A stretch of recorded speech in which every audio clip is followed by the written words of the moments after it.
ils sont entrés au troisième ciel, ils ont trouvé que les anges étaient alignés aussi comme dans les autres cieux. Et dans leur alignement, après, quand ils les ont dépassés, ils ont trouvé au troisième ciel le prophète Yusuf alayhi salam. Ils se sont salués. Yusuf a fait des bénédictions pour le prophète Mohammed sallam. Et là, du troisième ciel, ils sont allés aux portes du quatrième ciel. Mais je voudrais vous dire aussi que la distance entre les cieux-là, entre ces ciels-là, c'est des longues distances. Mais pour gagner en temps, c'est pourquoi j'ai raccourci un peu, quand même donne la bonne compréhension. Donc, du troisième ciel, ils sont allés aux portes du quatrième ciel. Arrivés là-bas, Jibril a lancé la salam, les anges ont répondu. Ils ont posé la question et ils ont ouvert le portail. Quand ils sont entrés, c'était la même chose, les anges étaient alignés. Mais là, au quatrième ciel, les Sahaba, comme on l'appelle, le prophète Mohammed sallam et Jibril ont trouvé le prophète Idriss au quatrième ciel. Ils se sont salués, ils ont continué le chemin, arrivés aux portes du cinquième ciel. Jibril a lancé la salam, les anges ont répondu, ils ont ouvert le portail.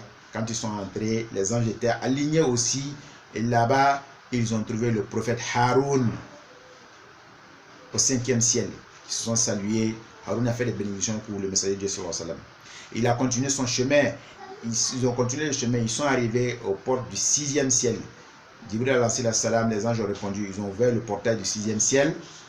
Et là, au sixième ciel, ils ont trouvé le prophète Moussa, Moïse alayhi salam. Ils se sont salués. Et lorsque le prophète a dépassé Moïse, Moïse a commencé à pleurer. Quand il a pleuré, l'ange Jibril lui a demandé, Moussa, pourquoi tu pleures? Moussa dit que moi, Moussa, j'ai été envoyé avant Mohammed. J'ai eu une communauté qui était plus forte que la communauté de Mohammed. Mais la grâce que Allah a fait à Mohammed, il n'a pas fait cela. Il ne nous a pas fait à nous autres cette grâce-là. Ce n'est pas par jalousie qu'il a dit ça. Et Moussa continue, il dit que moi, Moussa, j'aurais souhaité être dans la communauté de Mohammed sallallahu alayhi wa sallam. Allahu Akbar. Chers frères, chères sœurs, toi qui es musulman, sois fier de ton islamité. Quand même donne la bonne compréhension, Inch'Allah. Et là, après le sixième ciel, ils sont arrivés aux portes du septième ciel. Quand Moussa a lancé la salam, les anges ont répondu. Ils ont ouvert le portail. Le prophète, ils ont trouvé que les anges étaient alignés là-bas aussi. Et au septième ciel, ils ont trouvé notre père Ibrahim alayhi salam. Sont salués. Ibrahim a fait des bénédictions pour le prophète Mohammed sallallahu alayhi wa sallam. Et là, quand ils ont dépassé Ibrahim un peu, l'ange Jibril s'est arrêté. Le prophète a avancé, il a avancé un peu, il regarde, il voit que Jibril est arrêté. Il demande à Jibril, il dit, ah, mon compagnon, pourquoi tu t'arrêtes? Les compagnons doivent continuer le chemin jusqu'à la destination. Jibril dit, Mouya Mohammed, ici est ma limite. Je ne peux pas dépasser ici, là. S'il dépasse ici, ça serait mauvais pour moi. Je vais fondre, la lumière de Dieu va me faire fondre. Allahu Akbar. Pour te dire que le prophète est arrivé dans un coin où l'ange Jibril même n'est pas arrivé là-bas. Quand on a une compréhension, Inch'Allah. Et le prophète a marché, il est allé seul, il est arrivé dans un coin qui était tellement beau. Il y avait des belles couleurs. Les blancs étaient plus blancs. Les couleurs, en tout cas, un coin tellement beau qu'on ne peut pas décrire. Les couleurs étaient indescriptibles. Et lorsque le prophète est arrivé là-bas, ce coin-là, on appelle ça à Sidrat Muntaha. Je dirais que si Dieu a une maison, c'est une manière de parler pour que vous compreniez. Je dirais que si Dieu a une maison, c'est dans la maison de Dieu même que le prophète est arrivé là, à Sidrat Muntaha. Et là-bas, lorsque le prophète a vu la beauté du lieu, il voulait saluer. Mais comment saluer? Est-ce qu'il devait dire As-Sabah al-Khayr? Ça c'est en arabe, ça veut dire bonjour en arabe. Il a regardé, il dit non, ici c'est pas bonjour. Allah lui a inspiré des paroles sages. Voyez-vous, le prophète ne parlait pas de lui-même. Allah dit dans le Coran, il dit la yantiku anil hawa, il ne parle pas de son propre chef, mais il ne parle pas de lui-même. Tout ce qu'il dit est inspiré de Dieu. Qu'Allah donne la bonne compréhension. Alors, quand le prophète a vu la beauté du coin, il a regardé de gauche à droite, il a tendu un doigt comme ça. Il dit At-tahiyatu lillahi, Az-zakiyatu lillahi, At-tayyibatu salawatu lillahi. Quand il a dit cela, il a entendu une voix forte, une voix qui lui est rentrée de partout, pas de ses oreilles seulement. Et cette voix a dit Assalamu alayka ayyuhan nabiyyu wa rahmatullahi wa barakatuhu. Et le prophète a dit Assalamu alayna wa ala ibadillahi salihin. Mais il y a des livres d'histoire qui disent que ce n'est pas le prophète qui a dit cette partie-là, que c'est les anges qui étaient en dessous des Sidrat Muntaha qui ont entendu la voix, qui ont dit Assalamu alayna wa ala ibadillahi salihin. Ces mots-là sont des mots en arabe. Je vais essayer de traduire un peu en français. Quand il a dit At-tahiyatu lillahi, il dit les salutations sont à Dieu. Az-zakiyatu lillahi, il dit la pureté est à Dieu. At-tayyibatu salawatu lillahi, il dit toutes les bonnes choses, toutes les puretés sont à Dieu. C'est le prophète qui a dit ça. Et la voix qui a dit Assalamu alayka est la voix de Dieu lui-même. Qui dit Assalamu alayka, il dit paix sur toi. Ayyuhan nabi, oh mon prophète. Wa rahmatullahi, et la miséricorde de Dieu. Wa barakatuh, ainsi que sa baraka est sur toi. Et le prophète, si c'est lui qui a dit Assalamu alayna, ou bien si c'est les anges qui ont dit, mais c'est la même traduction. Assalamu alayna. Cela veut dire que la paix de Dieu, la paix est sur nous. Wa ala ibadillahi salihin, ainsi que sur les bons, sur les vrais adorateurs de Dieu. Vous reconnaissez la taïa dans ces paroles-là. Mais là, il n'y a pas d'achadu. Achadu, c'est quand il est revenu sur terre. C'est Abakar Sidi qui a complété avec la taïa, la tashahud. Et comment dirais-je, avec ashadu. Quand on donne la bonne compréhension, Inch'Allah. Et là, le prophète Mohammed sallallahu alayhi wa sallam s'est entretenu avec Allah subhanahu wa ta'ala. Allah lui a fait visiter l'enfer. Allah lui a fait visiter les délices du paradis. Le prophète était d'une part heureux et d'une part il était un peu malheureux. Pourquoi un peu malheureux? Il a vu que le paradis, les supplices de l'enfer étaient tellement que vraiment il ne souhaitait même pas cela à son ennemi. Où il était heureux, il a vu les délices du paradis. Ah, il a souhaité ça pour lui et sa communauté. Et là, il demande à Allah subhanahu wa ta'ala, il dit, Ya Rabb, qu'est-ce que ma communauté devra faire pour éviter l'enfer et pour être introduit au paradis? C'est là Allah subhanahu wa ta'ala lui dit, Muhammad, pour que ta communauté entre au paradis, ou bien pour que ta communauté soit épargnée de l'enfer, va leur donner 50 prières quotidiennes. Ils devraient prier 50 fois dans la journée. Le prophète, sans chercher à comprendre, a accepté. Et quand il a entamé sa descente, il est venu au 6e ciel.